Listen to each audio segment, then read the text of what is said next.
क्या सच में कोई आत्मा होती है जो हमें अपनी मौजूदगी का एहसास कराती है, या ये सिर्फ एक डरावनी कहानियां होती हैं जो हमारी रातों की नींद छीन लेती है। आज रात मैं आपको ले जाऊंगा उस हॉन्टेड लाइब्रेरी के अंदर जिसका नाम था शांति विद्या भवन, जहां किताबों से ज्यादा आत्माओं के गहरे रहस्य थे। और उन्हीं रहस्यों के बीच अभिनव को एक किताब मिलती है, काल पुस्तक। क्या आप तैयार हैं उस किताब के अंदर की कहानी सुनने के लिए? डर की इस नई दुनिया में आपका स्वागत है। नमस्कार दोस्तों, आप सुन रहे हैं the horror show by Karnik. कहानी शुरू करने से पहले अगर आप हमारे चैनल पर नए हैं तो चैनल को सब्सक्राइब जरूर कर लें। आइए शुरू करते हैं आज की कहानी, जिसका नाम है काल पुस्तक।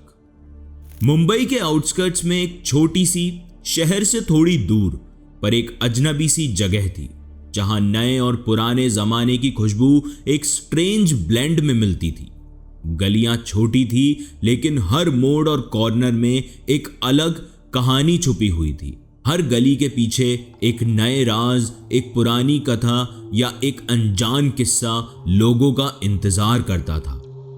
कभी एक पुराना ईरानी कैफे तो कभी एक ग्राफिटी से भरी दीवार जो नए जमाने के आर्ट और पुराने शहर के रस्टिक चार्म को मिलाती थी। इसी शहर के एक रेंटेड 1 BHK अपार्टमेंट में रहता था अभिनव, 30 साल का स्ट्रगलिंग राइटर, जिसके सपने बड़े थे लेकिन उन तक पहुंचने का रास्ता हमेशा धुंधला लगता था।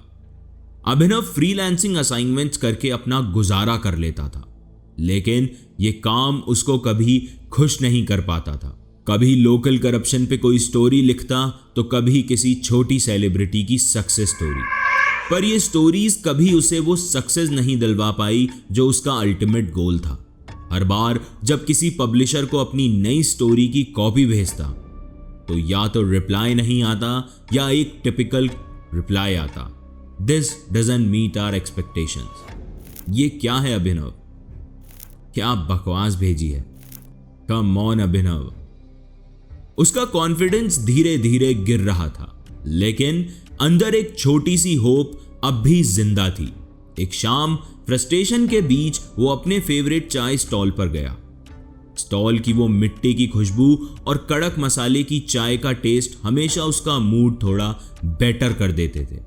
वहीं एक प्लास्टिक की कुर्सी पर बैठ के वो अपने फोन पर नोटिफिकेशंस स्क्रॉल कर रहा था जब उसका कॉलेज का पुराना दोस्त रोहित आ गया। रोहित एक वेल नोन लोकल हिस्टोरियन था जो शहर के दबे हुए फैक्ट्स और पैरानॉर्मल स्टोरीज में इंटरेस्ट रखता था। उसके आर्टिकल्स कभी कभी वायरल हो जाते थे और उसका ऑरा अभिनव के लिए एक इंस्पिरेशन था। कॉन्वर्सेशन के बीच चाय की एक गरम चुस्की लेते हुए रोहित कैजुअली बोला, अबे तुम्हें किसी नई और ग्रिपिंग कहानी का आइडिया चाहिए ना? एक लाइब्रेरी है टाउन के एंड में, जहां से बस एक किताब ले आओ। लोग कहते हैं वो किताब लिखने वाले के अंदर एक अजीब क्रिएटिविटी जागती है। अभिनव पहले तो हंसा, सोचते हुए कि रोहित अपने यूजुअल ड्रामेटिक टोन में है, लेकिन फिर क्यूरोसिटी का एक छोटा सा बीज उसके अंदर बोया गया। एक स्ट्रगलिंग राइटर के लिए ऐसी कोई चीज जो उसकी स्टोरीज को इम्पैक्ट और यूनिकनेस दे सके, वो किसी ट्रेजर से कम नहीं लग रही थी। रोहित ने लोकेशन एक्सप्लेन की, एक अबेंडन लाइब्रेरी जिसका नाम था शांति विद्या भवन। लाइब्रेरी पुरानी ब्रिटिश एरा की थी और लोग कहते थे कि ये एक डेड जोन जैसी है। ना कोई वहां रहता है, ना कोई वहां जाता है, बस एक ओल्ड केयरटेकर लाइब्रेरी को संभालता था। क्यूरोसिटी में अभिनव अगले दिन लाइब्रेरी पहुंचा। वहां एंटर करते ही एक अजीब सी ठंड थी जो मुंबई की गर्मी में इम्पॉसिबल लगती थी। अंदर हर जगह पुरानी किताबें और वुडन शेल्फ्स थे, जिसमें दीमक ने समय के साथ वहां अपना घर बना लिया था। छत से लटकते मकड़ी के जाले और मट्टी की पुरानी खुशबू माहौल को और भी ज्यादा खौफनाक बना रही थी। केयरटेकर एक बेहद शांत, सफेद दाढ़ी और शांत किस्म का इंसान था। वो केयरटेकर कम एक साया ज्यादा लग रहा था। वो धीरे से अभिनव की तरफ आया और बस उसने एक लाइन बोली, यहां से जो भी ले जाओगे समझदारी से ले जाना। अभिनव की नजर एक बुक शेल्फ के कोने में रखी एक किताब पर गई। काले चमड़े का कवर और उसके ऊपर धुंधले अक्षरों में उस किताब का नाम लिखा हुआ था, काल पुस्तक। जैसे ही उसने किताब उठाई, केयर टेकर के चेहरे का एक्सप्रेशन बदलने लगा। उसकी आंखों में एक अजीब सी बेचैनी थी, पर उसने कुछ नहीं कहा। बस एक थके हुए इंसान की तरह अपना सर हिलाकर लाइब्रेरी के अंदर की तरफ चला गया। अभिनव को लाइब्रेरी से बाहर आते ही कुछ अजीब सा फील हुआ, जैसे उसने कुछ ऐसा उठा लिया हो जो उसका नहीं था।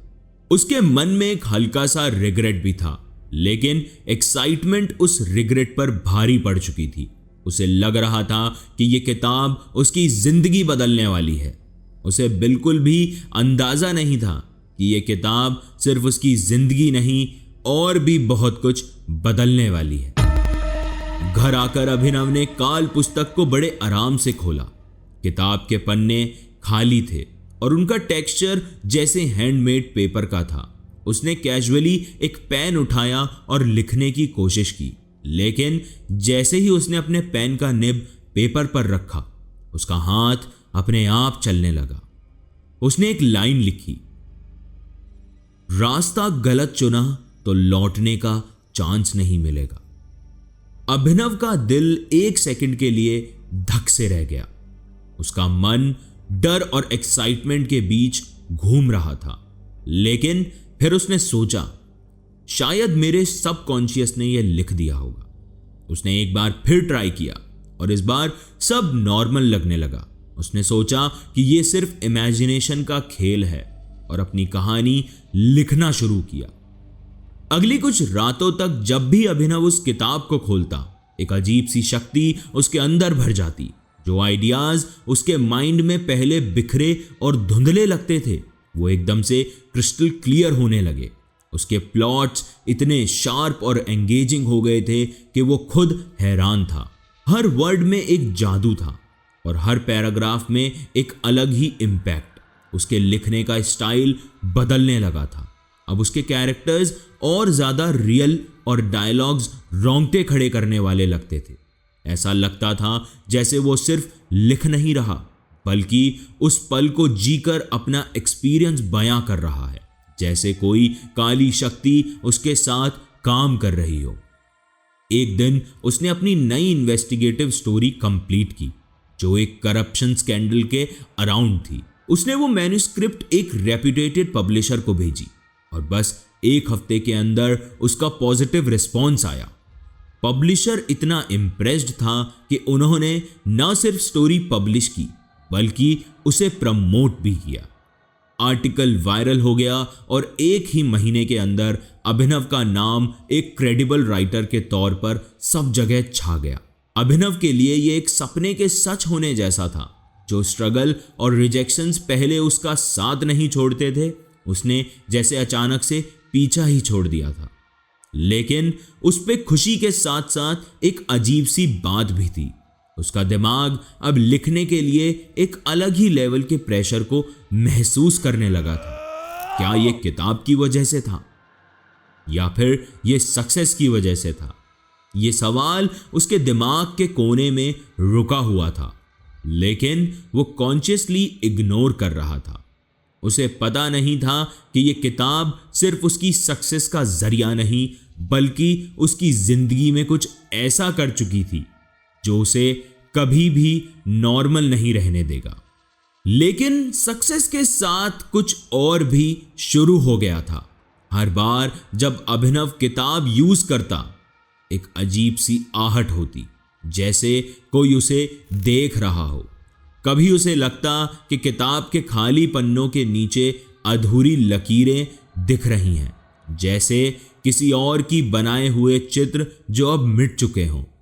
पर जब वो ध्यान से देखता तो पन्ने बिल्कुल सफेद और खाली नजर आते।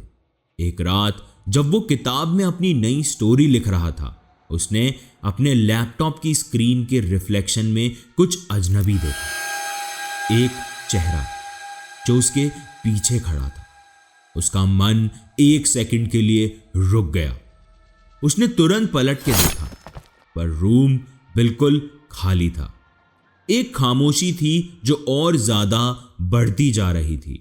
वो अपने आप को ये समझाकर बेड पर लेट गया कि बस उसकी इमेजिनेशन का खेल है, लेकिन उस रात उसका सपना एक हकीकत की तरह था।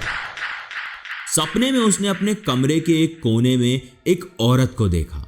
वो चुपचाप खड़ी थी, एक स्ट्रेंज रिएक्शन के साथ। उसका चेहरा पूरा गंदा था, जैसे वो एक परछाई में छुपा हुआ हो, लेकिन उसके हाथ में वही किताब थी, काल पुस्तक। औरत का वहां होना अभिनव के लिए एक नई चिंता लेकर आया। उसने बस एक लाइन बोली जो एक ठंडी खुसफुसाहट जैसी लग रही थी। सपना इतना रियल था कि अभिनव शौक के मारे बेड से गिर गया और जोर जोर से सांसें लेने लगा। उसका पूरा रूम एक अजीब भारीपन से भरा हुआ था। उसने सोचा शायद ये बस एक पुराना सपना है जो स्ट्रेस और ओवर थिंकिंग की वजह से आया होगा, लेकिन उसके दिल के कोने में एक डर अब पैदा हो चुका था जो उसे कॉन्टिन्यूसली ये फील करवा रहा था कि ये कोई आम सपना नहीं था। उसका मन नहीं मान रहा था, पर उसने एक बार फिर किताब उठाकर देखा। इस बार उसे एक और अजीब बात महसूस हुई। पन्ने काफी भारी लग रहे थे, जैसे उनमें कुछ छुपा हो। जब उसने पेजेस को नजदीक से देखा तो उसे उनमें उस औरत का चेहरा नजर आया। अभिनव का अपनी क्यूरोसिटी के चक्कर में किताब को एक्सप्लोर करना अब उसी पे भारी पड़ने लगा था, लेकिन एक बात जो अब साफ हो चुकी थी, जो सपना उसने देखा था वो सपना नहीं, एक हकीकत थी। अगली सुबह अभिनव सीधा रोहित के पास गया और सब कुछ बताया। रोहित इनिशियली हंसा, लेकिन जब उसने किताब देखी उसका चेहरा सीरियस हो गया। उसने बताया कि एक वक्त पे एक राइटर उस लाइब्रेरी से ये किताब ले गया था। उस राइटर का नाम गिरीश खन्ना था और वो अपने आर्टिकल्स के लिए काफ़ी फेमस था, लेकिन कुछ महीने बाद गिरीश की डेथ अनएक्सप्लेन्ड सर्कमस्टांसेस में हो गई थी। रोहित ने अभिनव को वार्न किया कि वो उस किताब को वापस लाइब्रेरी में रख दे, लेकिन अभिनव ने सक्सेस की भूख में रोहित की बात को इग्नोर कर दिया। उसका बिलीफ था कि जो भी कुछ हो रहा है वो बस हार्डवर्क और इमेजिनेशन का रिजल्ट है और किताब एक मीडियम से ज़्यादा कुछ नहीं है। लेकिन उस कॉन्वर्जेशन के बाद से अभिनव के दिमाग में गिरीश खन्ना का नाम बार बार घूमने लगा। उसने अपने लैपटॉप पर सर्च किया और गिरीश के पुराने आर्टिकल्स और न्यूज़ रिपोर्ट खंगालने लगा। उसके सारे आर्टिकल्स आउटस्टैंडिंग थे, एकदम यूनिक और पावरफुल, लेकिन एक चीज़ और चौंकाने वाली थी। गिरीश के लास्ट आर्टिकल के बारे में कोई ट्रेस नहीं था। रिपोर्ट्स के हिसाब से उसका लास्ट आर्टिकल पब्लिश होने के कुछ दिन पहले ही उसकी मौत हो गई थी। जो चीज़ और ज़्यादा डिस्टर्बिंग थी वो ये थी कि गिरीश के दोस्त और कलीग्स के अकाउंट्स के हिसाब से उसने अपने एंड डेज में बार बार एक ही किताब का जिक्र किया था। वो थी काल पुस्तक, जो उसके करियर का टर्निंग पॉइंट थी। ये सब देखने के बाद भी अभिनव का मन उस किताब से दूर नहीं जा रहा था। उसका लॉजिक और एम्बिशन एक दूसरे से टकरा रहे थे और वो अपनी सक्सेस के एडिक्शन के चक्कर में इन वार्निंग्स को इग्नोर करते हुए और आगे बढ़ता जा रहा था। लेकिन उसे ये नहीं पता था कि ये किताब अब उसकी जिंदगी का हिस्सा बन चुकी है और इसके साथ ही एक राज है जो उसे बहुत महंगा पड़ने वाला है। अभिनव ने डिसाइड किया कि वो अपनी अगली कहानी उस जगह से इंस्पायर्ड रखेगा जो उसका अब तक का सबसे बड़ा सोर्स बन चुकी थी। आप समझ ही चुके होंगे वो जगह कौन सी थी, शांति विद्या भवन। उसने लाइब्रेरी के केयरटेकर और उस जगह के अंदर छुपे राज को फोकस करते हुए अपने पहले ड्राफ्ट की शुरुआत की। वो दिन रात किताब लिखने लगा और एक एक पेज उसकी इमेजिनेशन और क्रिएटिविटी से भर गया। पर जब भी वो कुछ लिखता वो हादसे उसके आसपास होने लगते। एक दिन उसने ऐसे ही एक सीन लिखा जहां एक टूटी घड़ी लाइब्रेरी के एक कोने में टिक टिक कर रही थी। अगली रात उसके घर की एक पुरानी घड़ी जो कभी चलती नहीं थी अचानक से वैसे ही टिक टिक करने लगी। एक और बार उसने एक और सीन लिखा जहां पुराना केयरटेकर एक अंधेरे रूम में एक छुपी हुई शेल्फ के पीछे कुछ ढूंढ रहा था। अगली सुबह लाइब्रेरी के केयरटेकर का नाम एक न्यूज़ आर्टिकल में आया जिसमें बताया गया कि उसकी लाश उसी के घर के पास जो लाइब्रेरी है वहां से पुरानी शेल्फ के पीछे दबी हुई मिली। अभिनव का दिमाग और ज्यादा क्वेश्चन से भर गया था। उसने डिसाइड किया कि कहानी के आंसर्स उस लाइब्रेरी के अंदर ही छुपे हैं और उसे एक बार फिर वहां जाना होगा। वो रात अब तक की सबसे सन्नाटे भरी रात थी। लाइब्रेरी के अंदर अंधेरा एकदम गहरा था और डर मानो हर कदम के साथ बढ़ रहा था। जैसे ही उसने अपने फ्लैशलाइट की रोशनी से अंदर देखा उसे सांसों की आवाज सुनाई दी, जैसे कोई बहुत पास और उसके आसपास घूम रहा हो। एक पुराने कागजों से भरा शेल्फ एकदम से उसकी ओर गिर पड़ा और एक धूल में लिपटी किताब उसके सामने आई। अभिनव खुद को प्रूव करने की जिद में और आगे बढ़ता गया, लेकिन जैसे ही वो उस पुरानी किताब को खोलता है लाइब्रेरी का दरवाजा एकदम जोर से बैंग करके बंद हो जाता है। अभिनव को एहसास हुआ कि ये सिर्फ एक लाइब्रेरी नहीं, ये एक ऐसे राज का हिस्सा है जो जिंदा और मुर्दा के बीच एक ब्रिज क्रिएट कर रही थी। उसे लगा कि वो यहां से निकल जाएगा, लेकिन सच ये था कि लाइब्रेरी ने उसे अपने जाल में उलझा लिया था। क्या वो सिर्फ क्यूरियोसिटी का शिकार था या उसकी किस्मत उसे यहां ले आई थी?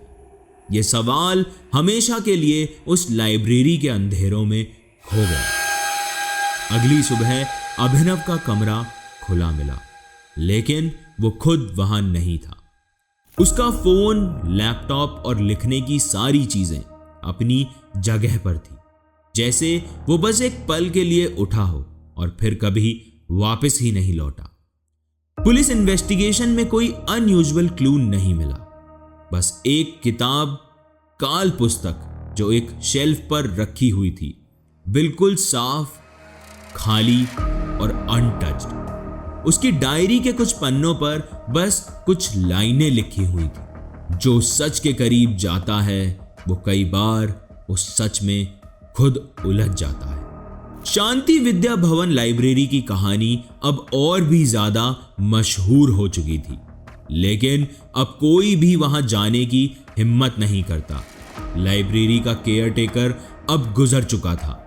अगर आज भी उस लाइब्रेरी के बारे में वहां के लोगों से कोई कुछ पूछता है तो वहां के लोग बस एक हल्की सी मुस्कान के साथ एक ही बात कहते हैं, हर किताब एक कहानी को अपने अंदर समेट लेती है।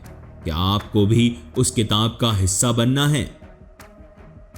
ये काल पुस्तक सिर्फ एक किताब नहीं थी, ये एक खोई हुई सच्चाई थी, एक डार्क सीक्रेट जो अभिनव इस दुनिया में ले आया था। हर रात उस किताब के साथ जो स्ट्रेंज इंसिडेंट्स हुए वो सिर्फ इमेजिनेशन की क्रिएशन नहीं थे। एक राइटर जो खुद को अपनी कहानियों में खो चुका था। शांति विद्या भवन के अंदर जो भी कुछ हुआ वो सिर्फ एक डरावनी कहानी नहीं थी, बल्कि एक जिंदगी बदल देने वाला हादसा था। आज मुझे ये समझ आया कि कभी कभी जो आपको बाहर दिखाई नहीं देता वो ही सबसे ज्यादा इम्पैक्टफुल होता है। अब शायद मुझे भी अपनी डायरी लिखने में डर लग सकता है, क्योंकि काल पुस्तक कब किसकी डायरी बन जाए ये किसी को नहीं पता। अगर आप भी लिखने का शौक रखते हैं तो संभल के, आपकी कलम चलते चलते कहीं आत्माओं तक ना पहुंच जाए, क्योंकि अक्सर आत्माएं अधूरी कहानियों को पूरा करने की तलाश में यहां वहां भटकती रहती हैं। अपने आंख कान खुले रखें और इस कड़कती ठंड में हमारी हॉरर स्टोरीज को अपना प्यार ऐसे ही देते रहें। आज की कहानी में बस इतना ही। अगर आपके पास भी कोई कहानी है, कोई किस्सा है, तो आप उसे हमें ज़रूर भेजें। ईमेल आपकी स्क्रीन पर है। कहानियों के साथ अपना कॉन्टैक्ट नंबर ज़रूर शेयर करें। अगर आप ये कहानी स्पॉटिफाई पे सुन रहे हैं तो हमें फॉलो ज़रूर करें, और अगर आप ये कहानी यूट्यूब पर सुन रहे हैं तो चैनल को सब्सक्राइब करना ना भूलें। हमारे चैनल पर ऐसी बहुत सारी हॉन्टेड चिल्स आपका इंतज़ार कर रही हैं। आज ही चैनल विजिट करें और इन कहानियों को अपना प्यार दें। धन्यवाद। आप सुन रहे थे the horror show by Kernig.